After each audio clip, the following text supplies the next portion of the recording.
সাদ বিন মুআজ রাদিয়াল্লাহু তাআলা আনহু ও সাদ বিন উবাদা সহ এর পরিচয় সম্পর্কে আপনার নিকট জানতে চাই, তাহলে আমাদের দর্শকরা উপকৃত হবে যদি বলতেন। বিসমিল্লাহ, আলহামদুলিল্লাহ, ওয়াসসালাতু ওয়াসসালামু আলা রাসূলিল্লাহ ওয়া বা'দ।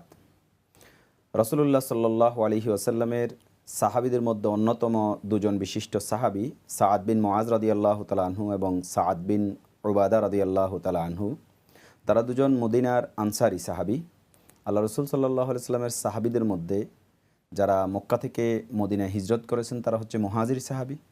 আর হিজরতকারী সাহাবীদেরকে যারা আদর আপ্যায়ন সহযোগিতা করে মদিনায় তাদের বসবাস সহ সামগ্রিক জীবন পরিচালনার ক্ষেত্রে সহযোগিতা করেছেন তাদেরকে আনসার সাহাবী হিসেবে আখ্যায়িত করা হয়।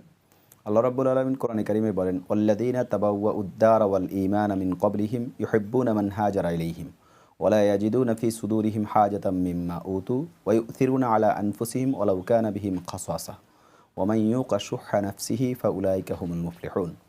সূরা হাশরের মধ্যে আল্লাহ তাআলা বলেন যে যারা তাদের কাছে হিজরতকারী সাহাবীদেরকে তাদের বাড়িঘর ছেড়ে দিয়ে যারা এর আগে হিজরত করেছে তাদেরকে তারা ভালোবাসে এবং অন্তরের মধ্যে তাদের জন্য কোনো প্রকার সংকীর্ণতা তারা রাখে না। এমনকি এই সাহাবীগণ যারা আনসারী সাহাবী তারা নিজেদের কষ্ট এবং নিজেদের দরিদ্রতা সহ হওয়া সত্ত্বেও তাদের নিজেদের উপরে এই মুহাজির সাহাবীদেরকে অগ্রাধিকার দেয়। তন্মধ্যে মদিনার দুটি প্রসিদ্ধ গোত্র আওস এবং খাজরাজ। আওস গোত্রের নেতা ছিলেন সাদ বিন মুআজ রাদিয়াল্লাহু তাআলা আনহু এবং খাজরাজ গোত্রের নেতা ছিলেন সাদ বিন উবাদা রাদিয়াল্লাহু তাআলা আনহু।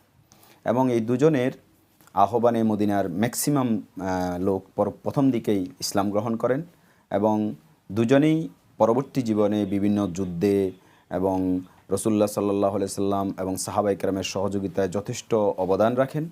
এবং সাদ বিন উবাদা রাদিয়াল্লাহু তাআলা শেষ পর্যন্ত যেই সূত্রটা অধিক নির্ভরযোগ্য তার মৃত্যুর ব্যাপারে, তিনি উমর রাদিয়াল্লাহু তাআলা আনহুর খেলাফতকালে মারা যান। এবং সাদ বিন মুআজ রাদিয়াল্লাহু তাআলা আনহু খন্দকের যুদ্ধ বা যেটাকে আহজাবের যুদ্ধ বলা হয় সে যুদ্ধে আহত হন এবং এর কিছুদিন পরেই তিনি শাহাদাত বরণ করেন।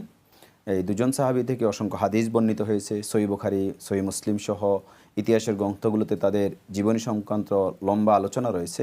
আমাদের আল্লাহ রাসূল সাল্লাল্লাহু আলাইহি ওয়াসাল্লামের সাহাবীদের জীবনী সম্পর্কে খুব ভালোভাবে জানা উচিত এবং তাদের জীবনাচরণ থেকে আমাদের জীবনে সেটা বাস্তবায়ন করার জন্য চেষ্টা করা